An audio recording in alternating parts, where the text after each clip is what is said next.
O mundo assiste horrorizado quando um avião é transformado em uma arma de terror. O American 77 fez parte do 11 de setembro de 2001. Ele estava em todas as primeiras páginas de jornais. Uma enorme explosão destrói um Boeing 747 e choca o mundo. Um avião a jato da TWA voo 800 explodiu no ar. E uma maravilha supersônica se torna um inferno voador. Ah, meu Deus. E isso chamou a atenção do mundo, porque esse foi o primeiro acidente grande envolvendo esse avião. 3 acidentes devastadores são manchetes em todo o mundo. Essa tensão coloca uma pressão intensa sobre os investigadores para descobrir a verdadeira causa desses desastres mortais. Não nos importamos com a culpa, não nos importamos com a especulação, queremos saber quais são os fatos concretos e a verdade.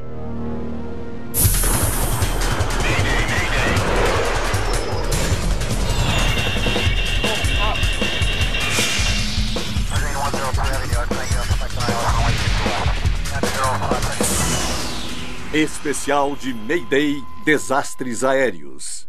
Esta é uma história real baseada em relatórios oficiais e relatos de testemunhas. 11 de setembro, o acidente no Pentágono. São quase 8 da manhã, no aeroporto de Dulles, perto de Washington, D.C. 11 de setembro de 2001. O voo 77 da American Airlines em breve vai partir para Los Angeles. Com 29 anos, David Charlebois é o copiloto. Algum plano para o grande dia? Eu vou assistir um jogo no Angels Stadium. Ah, é? Vai ser ótimo. O comandante, Charles Burlingame, faz 52 anos amanhã. Ele é um ex-piloto das Forças Armadas com anos de experiência em pilotar aviões. Posso ajudar com isso? O Boeing 757 está com menos da metade dos passageiros nesta manhã. Tem apenas 58 passageiros e 6 tripulantes a bordo. Vamos nessa. Às 8h20 da manhã, o voo 77 da American Airlines está de partida. V1. Decolar. A viagem de Washington para Los Angeles tem cerca de 3.700 quilômetros cruzando o país. Às 8h46, o voo 77 atinge a altitude de cruzeiro, a cerca de 10.700 metros. American Airlines 77, livre direto para Falmouth. Livre direto para Falmouth, American 77. Os controladores de tráfego aéreo liberam o 757 para o próximo ponto de notificação na rota de Los Angeles. Tudo bem. Hora de tomar mais um café.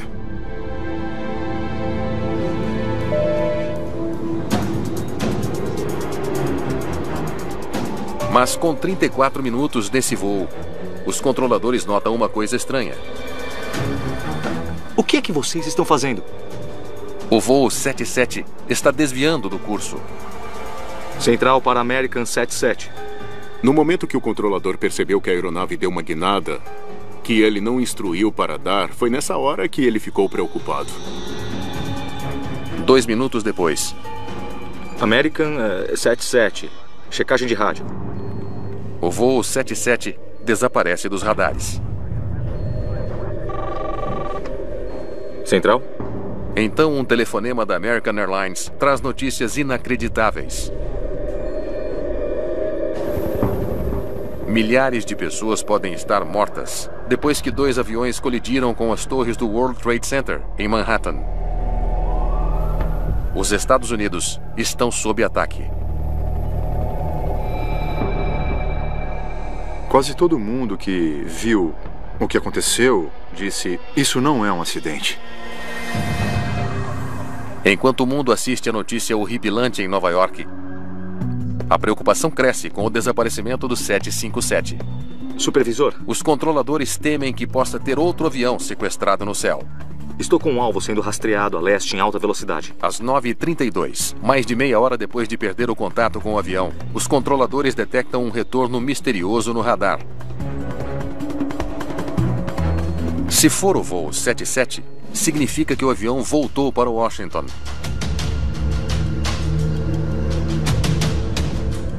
Deve ser o nosso avião. Central chamando American 77. American 77. Mas o 757 está ignorando todas as chamadas de rádio. E às 9h35 da manhã, o avião bate contra o Pentágono.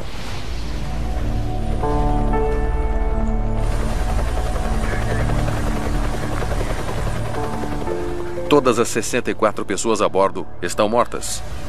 E outras 125 dentro do edifício também. Nós vimos a tragédia de um ato vergonhoso de terrorismo bárbaro realizado por fanáticos contra civis e contra militares. O American 77 foi notícia de primeira página e aquilo mudou a América e ficou na mídia por muito tempo. O acidente no voo 77 transformou o Pentágono em uma cena de crime federal. O FBI está encarregado dessa investigação.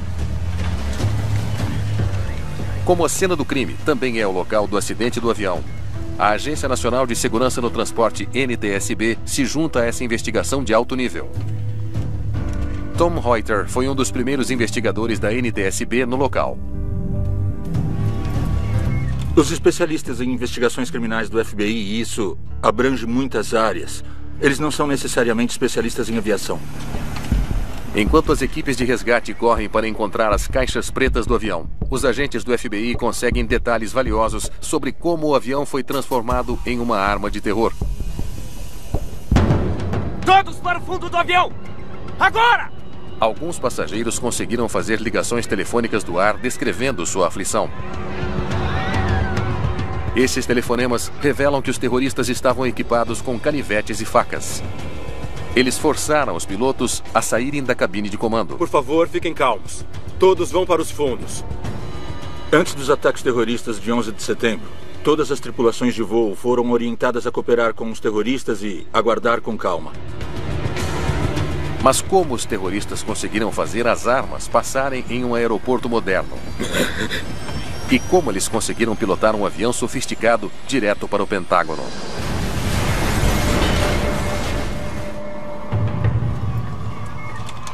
No local do acidente, o esforço exaustivo de busca foi recompensado. Agentes recuperaram as 2 caixas pretas do avião.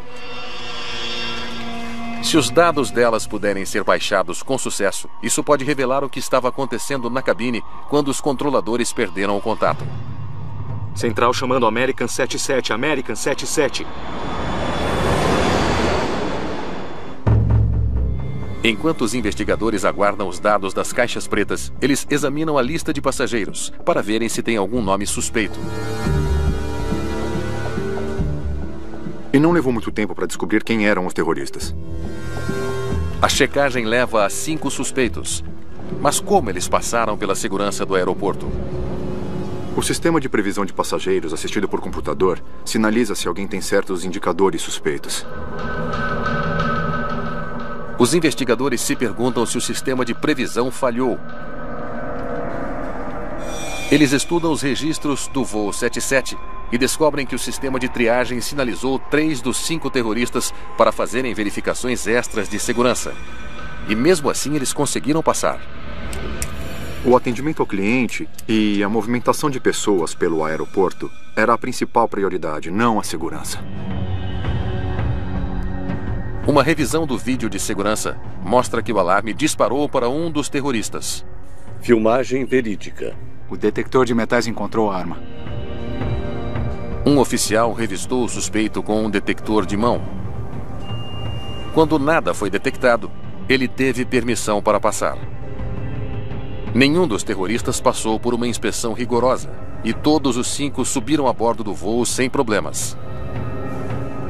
Na época, as exigências não eram tantas quando os indivíduos passavam pelo posto de controle. Facas que tinham menos do que 10 centímetros de comprimento na lâmina podiam ser levadas no voo na época de acordo com a política da FAA. Mas embarcar no voo foi apenas o primeiro passo. Todos para o fundo do avião! Agora! O grande mistério a ser resolvido agora é como os terroristas conseguiram realizar o resto de seu plano assassino.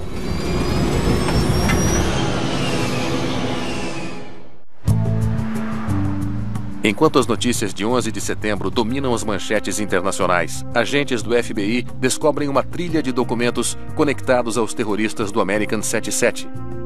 Eles contêm uma pista crucial. Um dos suspeitos, Hani Hanjour, passou vários anos treinando para se tornar um piloto de linha aérea comercial. Ele acabou fazendo treinamento de voo no Arizona. E foi um pouco incomum o treinamento de voo dele, porque ele foi reprovado em muitos testes durante o curso. Como parte de sua preparação, Hanjour também praticava em pequenas aeronaves particulares. Virando à direita, American 77. Mas pilotar um avião sofisticado é muito diferente de pilotar um avião pequeno. Como os terroristas pilotaram um Boeing 757 para um alvo a quase 11 quilômetros abaixo? Os investigadores esperam que os dados de voo do avião forneçam algumas respostas. Infelizmente, o gravador de voz da cabine estava muito danificado e nenhuma informação pôde ser recuperada dele. Mas conseguimos ler o gravador de dados de voo.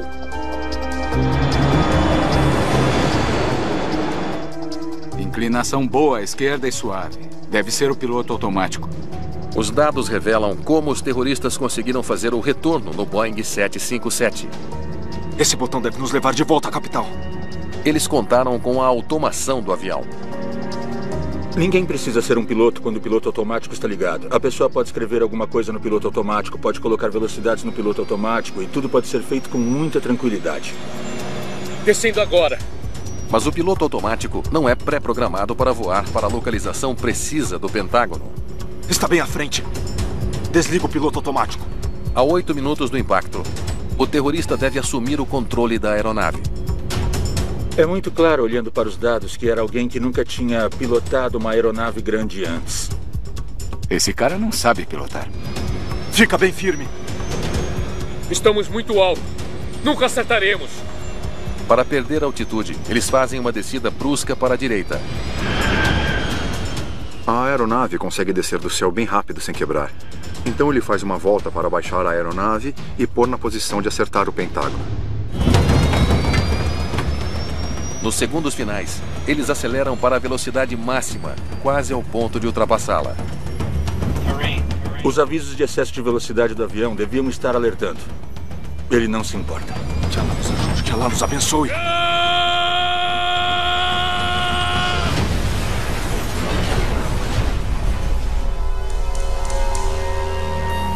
Os investigadores agora entendem a trajetória de morte do American 77.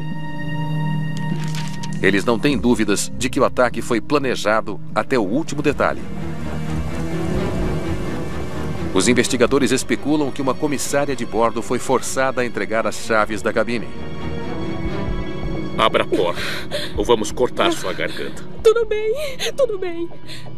Não houve tempo dos pilotos alertarem as autoridades.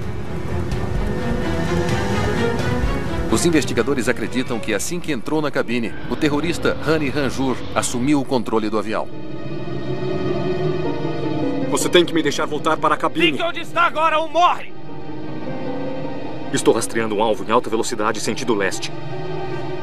No momento em que os controladores detectam o voo 77 no radar, o avião está a apenas 5 minutos de Washington, D.C. Os controladores não podiam fazer nada. Allah é grande!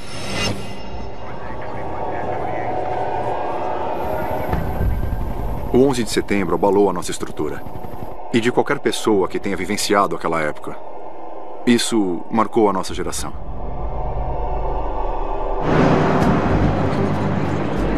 Os ataques de 11 de setembro provocaram as mais profundas mudanças que já ocorreram na aviação comercial, tanto nos Estados Unidos quanto ao redor do mundo. Apenas 2 meses após os ataques, o governo dos Estados Unidos criou a Administração de Segurança no Transporte, ou TSA. Ela estabelece novas regras estritas sobre o que os passageiros podem transportar nos aviões. Os aeroportos começam a revistar os passageiros com máquinas de escaneamento de corpo inteiro. Também houve grandes mudanças na segurança da cabine. O mais importante é o seguinte: nós devemos muito mesmo negar o acesso à cabine a qualquer um que use o avião como arma. E estamos sendo maravilhosamente bem-sucedidos na elaboração desse tipo de sistema de defesa. Mas nem todas as histórias de primeira página são casos criminais. Uma explosão em um jato de passageiros deixou os investigadores por 4 anos buscando as respostas. As pessoas não conseguiam entender como um jato moderno podia explodir em pleno voo. O voo 800 da TWA ficou nas primeiras páginas dos noticiários durante 18 meses. É uma noite quente de verão no aeroporto John F. Kennedy, em Nova York. O voo 800 da Trans World Airlines está atrasado devido a um problema de bagagem. 17 de julho de 1996. 212 passageiros estão a bordo do Boeing 747 a caminho de Paris. Ainda quer mesmo apostar que horas que vamos sair daqui? O comandante Ralph Kevorkian é um piloto experiente em seu segundo voo de treinamento como comandante do 747. Eu aposto $20 que nós vamos sair antes do pôr do sol. Eu aceito a aposta. O copiloto Steve Snyder voou para a TWA por mais de 30 anos. Após mais de 1 hora, a questão da bagagem finalmente é resolvida. Senhoras e senhores, aqui é o comandante falando. Em breve decolaremos. Eu desejo a todos uma boa viagem. E puxo para a decolagem.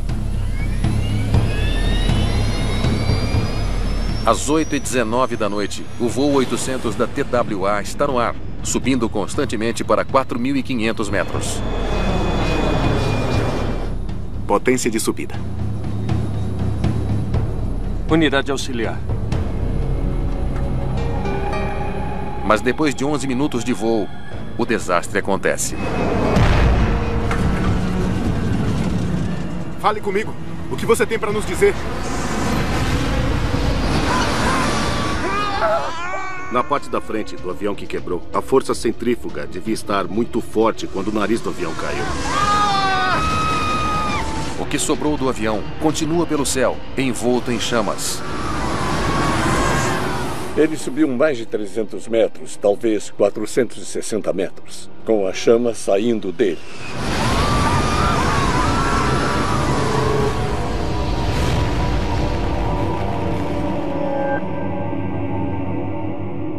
Acabamos de saber que uma aeronave da TWA, voo 800, explodiu em pleno ar e parece que caiu no Oceano Atlântico hoje à noite.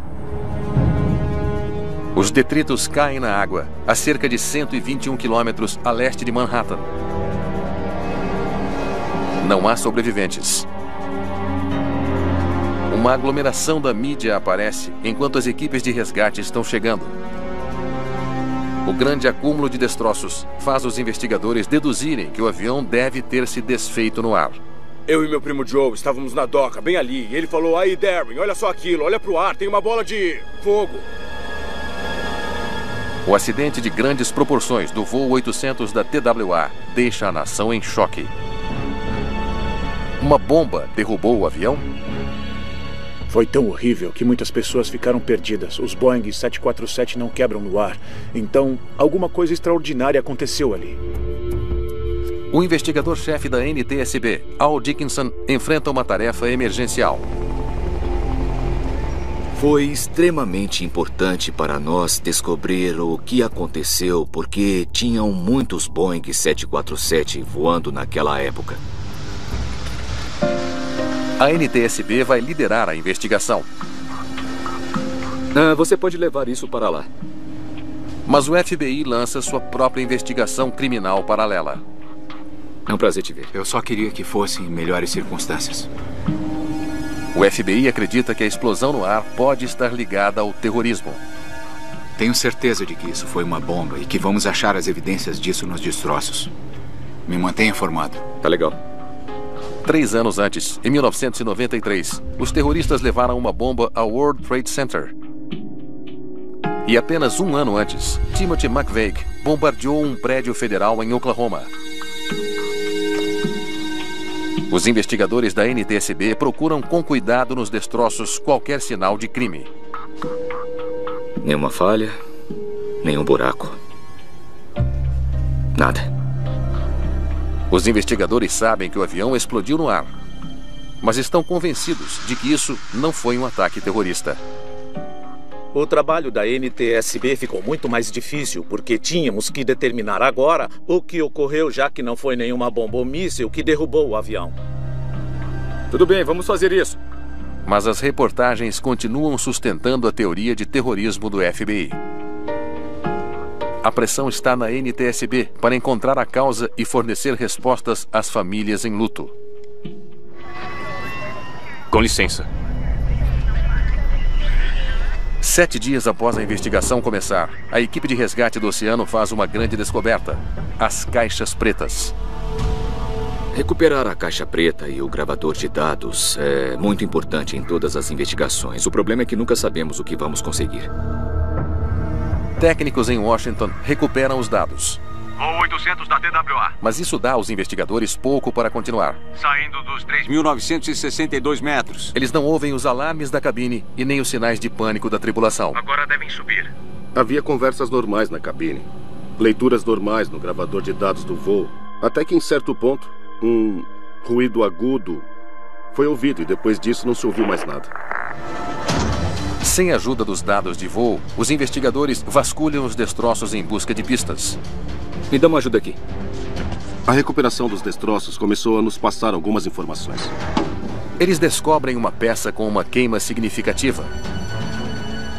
O local onde ela foi encontrada diz aos investigadores que ela foi uma das primeiras peças a cair do avião. Mas de qual parte do avião essa peça saiu? É uma viga longitudinal do tanque de combustível da asa central. Acho que pode ter sido isso. É uma descoberta que muda a direção de toda a investigação. A explosão deve ter começado em algum lugar dentro do tanque de combustível. Para provar sua teoria de que um tanque de combustível explodiu e derrubou o voo 800 da TWA, vamos juntar os destroços de novo. A NTSB decide tentar uma coisa que nunca foi feita antes. Nós vamos reconstruir o avião todo. Remontar o 747 despedaçado vai ser o único jeito de convencer o mundo de que esse não foi um ataque terrorista. Mas os investigadores ainda não sabem o que ocasionou a explosão.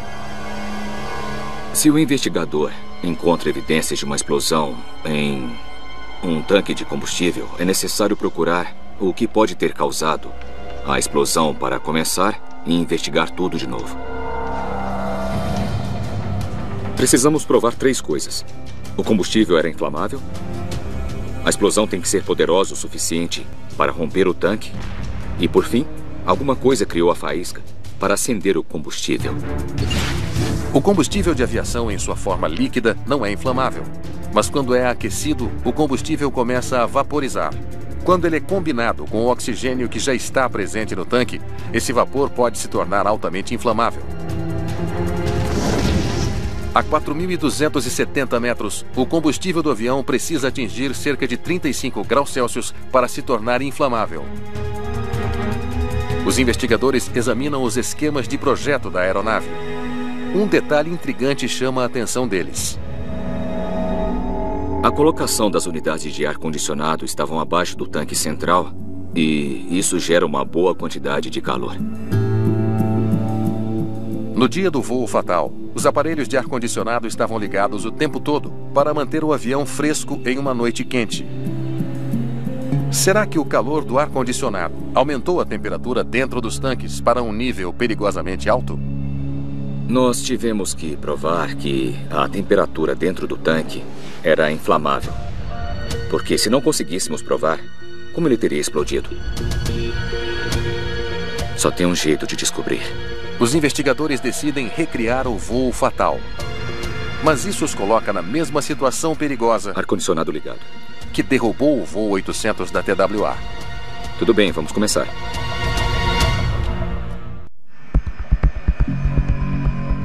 Os investigadores realizam um teste de voo arriscado. Eles precisam provar que o combustível a bordo do voo 800 da TWA se tornou inflamável. Foi um pouco desconcertante, porque estávamos, de certa maneira, em uma aeronave que era idêntica àquela do acidente. Agora, se me perguntasse se eu faria isso de novo, eu diria a você que não. Quando o voo de teste atinge a mesma altitude em que estava o voo 800 da TWA... Meu Deus! Por essa eu não esperava. As leituras das temperaturas no tanque são assustadoras. Os sistemas de ar-condicionado aquecem o combustível a cerca de 53 graus Celsius, 17 graus acima do ponto em que ele se inflama. Está bem. Vamos voltar para o chão. Provamos a inflamabilidade. Agora o segundo desafio. O tanque pode se romper? Eles montam um modelo do tanque de combustível da asa central.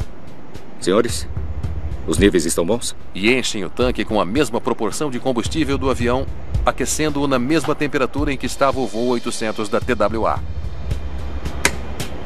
Os investigadores então ligam o combustível.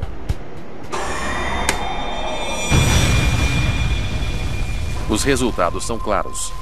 A explosão cria o dobro da força necessária para romper o tanque. O tanque não era forte o suficiente para conter a escala completa dessa explosão. Os investigadores precisam de um último elemento crítico de prova. A última pergunta que tivemos que responder foi: o que causou a faísca? Os investigadores examinam mais de perto o sistema elétrico da aeronave. Após horas examinando cerca de 290 quilômetros de fiação, eles percebem um padrão perturbador. A condição desses fios é terrível. Os fios de alta e baixa voltagem estão misturados, possibilitando que correntes fortes trafeguem por onde não deviam. Se houvesse um curto-circuito naqueles fios, alguma coisa drástica poderia facilmente acontecer. O estado de envelhecimento dos fios leva os investigadores a uma conclusão lógica. Isso com certeza foi um curto-circuito. Foi mais do que o suficiente para iniciar um curto-circuito que iria para o tanque de combustível e inflamaria os vapores. E agora? Temos todas as condições para uma explosão no tanque de combustível. A sequência completa dos eventos agora está clara. Enquanto o avião aguardou no pátio por 1 hora, o sistema de ar-condicionado aqueceu o combustível no tanque da asa central. O líquido se transformou em vapor à medida que sua temperatura se elevou acima do ponto de ignição. No sistema elétrico antigo do avião, alguns fios estão tão gastos que provocaram curto-circuito. Em um piscar de olhos, a faísca atinge a válvula de combustível dentro do tanque da asa central. E então explodiu. Fala comigo! O que tem para nos dizer?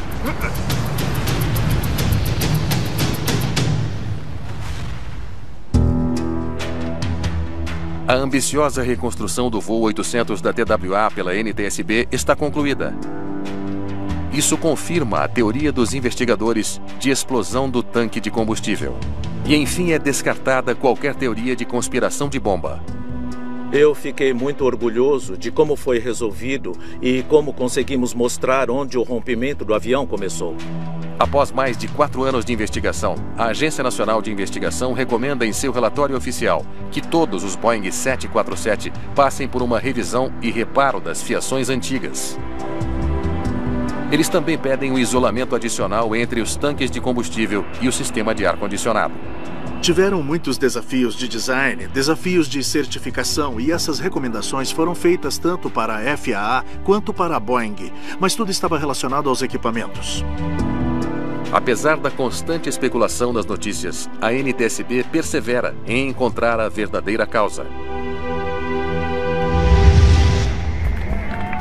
Apenas 4 anos depois, os investigadores enfrentam um desafio semelhante quando outro acidente devastador vira notícia internacional. Aeroporto Charles de Gaulle, Paris. Um dos aeroportos mais movimentados da Europa e o único lugar na França em que era possível ver o avião de passageiros mais famoso do mundo. O Concorde. O Concorde voando era um show. Todo mundo ficava assistindo. Era espetacular. Air France 4509. Você prefere a W10 ou o lado direito da pista? 25 de julho de 2000. Eu preciso da pista toda. Tudo bem, taxiamento na pista toda, Air France 4509. Hoje, o comandante Christian Marty voará no Concorde. A direita está liberada? A direita está liberada. O copiloto Jean Marcot irá monitorar os instrumentos. Com mais de 23 mil horas de voo entre eles, o comandante Marty e o copiloto Marcot estão entre os pilotos de elite do mundo.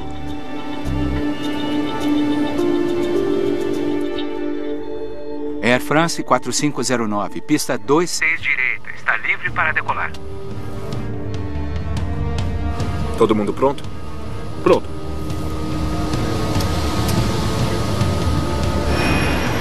O Concorde é uma maravilha tecnológica. É o único avião supersônico de passageiros do mundo. Luzes verdes. Sua velocidade de decolagem era de cerca de 367 km por hora, 74 km por hora mais rápido que um Boeing 747. V1. Eles alcançaram a V1, também conhecida como velocidade de decisão. Agora eles estão muito rápido para abortar a decolagem. Cuidado! De repente, o avião começa a virar à esquerda. Pare! Eles estão indo para fora da pista. O comandante Marty tem que levantar o jato no ar. 4509, você tem fogo na parte de trás do avião. Entendido. Observe a velocidade no ar.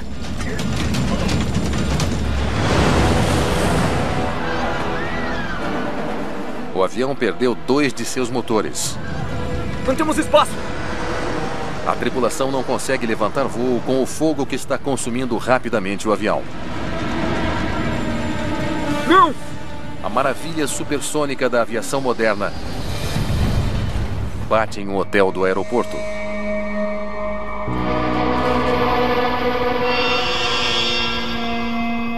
Todos os 109 passageiros e tripulantes a bordo do Concorde estão mortos. E outras 4 pessoas foram mortas no solo. Todos sonhavam em voar no Concorde. E quando vimos aquelas imagens horríveis, se teve a sensação de que aquela poderia ser o fim da viagem supersônica por muito tempo. O acidente do Concorde foi manchete em todo o mundo. E toda a atenção está no investigador francês Alain Bouillard, que lidera a investigação sobre o que causou o primeiro acidente fatal do avião em seus 31 anos de história. Estávamos lidando com um avião muito complicado que havia sido completamente destruído pelo fogo. Havia pouquíssimas peças sobrando. A equipe de Bouillard começou a investigação na pista de decolagem 26 direita. Parece que estavam com vazamento de combustível. Ficamos interessados na pista porque o acidente aconteceu durante a aceleração para a decolagem. Bom, primeiro de tudo, era óbvio que os vestígios do fogo ainda eram visíveis na pista, assim como os vestígios do combustível e muitas partes do avião. Então tivemos que recolher todas aquelas peças para usarmos na investigação. As 2 caixas pretas são recuperadas no local do acidente. Elas são levadas para o laboratório para verem se os dados sobreviveram ao incêndio. Entre os escombros da pista, alguma coisa chama a atenção de Bouillard. Eu sei que isso é um pedaço do tanque de combustível. Entre as primeiras peças recuperadas do local estava uma peça que foi rapidamente identificada como sendo um dos tanques de combustível. O Concorde tem 13 tanques de combustível, um na parte traseira e mais 12 que se combinam para preencher quase toda a asa em formato delta. Significa que pelo menos um dos 13 tanques de combustível do avião se rompeu durante a decolagem. Deve ter tido um enorme vazamento de combustível. Essa é a única maneira de explicar um incêndio como esse. Mas o que teria causado um vazamento tão grande? Felizmente, os técnicos salvaram a gravação de voz da cabine. Muito bem, vamos ouvir. Bouillard espera que a conversa dos pilotos na cabine os ajude a desvendar esse mistério em meio às tantas pistas. Luzes verdes. Mas pouco antes de decolar, há um barulho alto. Isso pareceu uma espécie de explosão. Boyar sabe o momento exato em que o fogo mortal começou. Mas ele ainda não sabe o que causou isso. Falha. Motor 2. Como o Concorde utiliza pneus americanos, eu adoraria dar uma olhada nos destroços da pista. A Agência Nacional de Investigação envia Bob McIntosh para se unir à equipe. Entre os destroços encontrados na pista, há enormes pedaços rasgados de pneus da aeronave, alguns pesando mais de 4 quilos. Parece um estouro. Tinha muita estrutura e tiras de borracha em torno dos pneus, o que ia acabar rompendo. E é claro que isso era um grande potencial para o dano. Os pneus do Concorde eram reforçados com uma câmara de borracha forte e preenchidos com nitrogênio de alta pressão. Quando eles se rompem, podem ser igual a pequenas bombas. Talvez um pedaço do pneu tenha voado e explodido o tanque de combustível aqui na asa. Então, o que pode ter causado o rompimento de um pneu relativamente novo? Nós descobrimos muitos incidentes onde os pneus foram furados ou destruídos e, em alguns casos, os aros também. Os investigadores examinam de perto os detritos da pista. Talvez alguma coisa tenha cortado o pneu. Eles descobrem uma estranha tira de metal. A forma da tira de metal que encontramos era exatamente no mesmo formato dos detritos do pneu. Eu quero saber o que é isso e de onde veio. Achei que aquilo parecia não pertencer à aeronave. Mas os testes metalúrgicos mostravam que a peça foi feita de titânio leve, usado quase sempre em peças de aeronaves. E ela é coberta por um adesivo laranja avermelhado, que é usado nos reparos de aviões. Mas a peça não corresponde a nenhuma conhecida do Concorde. Os investigadores trabalham para descobrir de onde essa peça vem. Nós fomos eliminando todas as possibilidades e nós sabíamos que aquela peça não tinha vindo do Concorde. Os investigadores pesquisam nos manuais das aeronaves. O que é isso? A tira de metal parece ser do motor de um DC-10. Com certeza aquilo era uma excelente descoberta. Será que a peça era mesmo de um DC-10? Os investigadores checam os registros do voo da pista 26 direita e fazem uma descoberta crucial. Um DC-10 decolou minutos antes do Concorde. Os investigadores estão convencidos de que o fino pedaço de metal caiu daquele DC-10. V1. E rompeu um pneu enorme do Concorde, que fatalmente fez explodir o tanque de combustível. A teoria dos investigadores pode explicar um dos mais chocantes desastres aéreos que o mundo já viu. Agora, tudo o que eles têm que fazer é provar isso. Os investigadores testam sua teoria de que uma tira de metal poderia ter estourado o novíssimo pneu do Concorde. Usando um pneu idêntico, eles passam em cima de uma réplica da tira de metal com um peso igual à carga de voo, cerca de 22,5 toneladas. Eles conseguem a resposta. Não podemos ter uma prova melhor que essa. Porém, se um pedaço de detrito voa e rompe o tanque deve ser dobrado de fora para dentro. Mas o fragmento do tanque da pista está dobrado no sentido oposto. Os investigadores enfrentam um mistério jamais visto. O que perfurou o tanque de combustível do Concorde do lado de dentro? A única coisa dentro do tanque de combustível é o combustível. Talvez o que tenha explodido o tanque seja o próprio combustível. Quando um projétil de alta velocidade atinge um recipiente cheio de líquido, ele pode detonar uma onda parecida com um tsunami, forte o suficiente para romper o recipiente em um ponto diferente de onde foi atingido. Configura para tanques de combustível completamente cheios. Boyar espera que uma simulação de computador mostre se foi isso que ocorreu. Muito bem. Vamos ver o que acontece. Fogo. Os investigadores trabalham para recriar o momento exato em que o fragmento do pneu atingiu o tanque de combustível.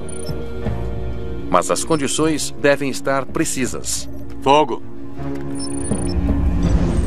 E quando elas estão...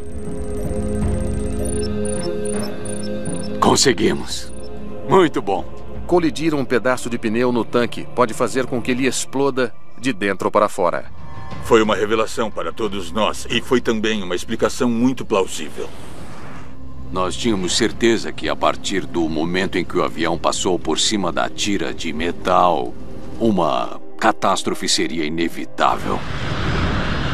Quando o pneu estoura e o combustível pega fogo, a tripulação enfrenta um dilema sem precedentes. Na velocidade V1, o jato imenso precisa de mais 1,5 km para parar.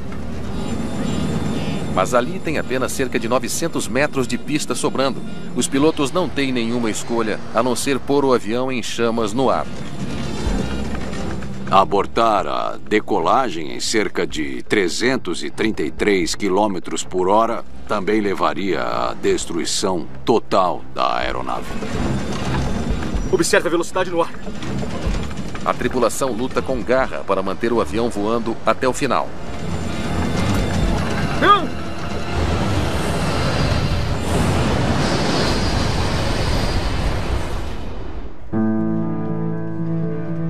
O relatório do acidente faz uma série de recomendações para tornar o Concorde mais seguro.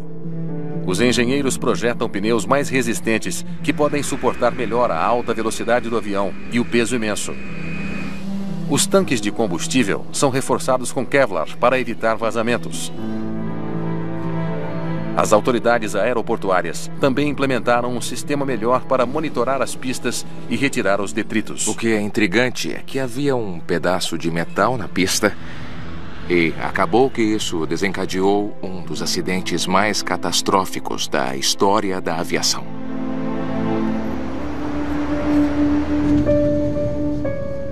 O Concorde voa de novo. Mas o retorno do único avião supersônico de passageiros do mundo não dura muito tempo.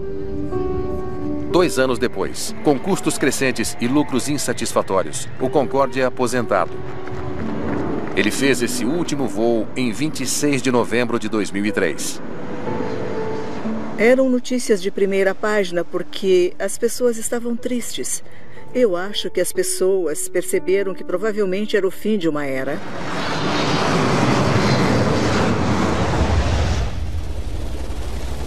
Quando uma tragédia acontece, seja no meio do oceano ou no coração de uma cidade, os desastres de avião atraem a atenção do público e viram manchetes no mundo todo. O que as pessoas querem saber é se alguém descobriu a razão e se está sendo resolvido. Assim não acontecerá de novo. Mas mesmo em meio à exaltação da mídia, os investigadores perseveram e resolvem os casos críticos. Não nos importamos com a culpa, não nos importamos com a especulação. Queremos saber quais são os fatos concretos e saber a verdade, independente de qual seja.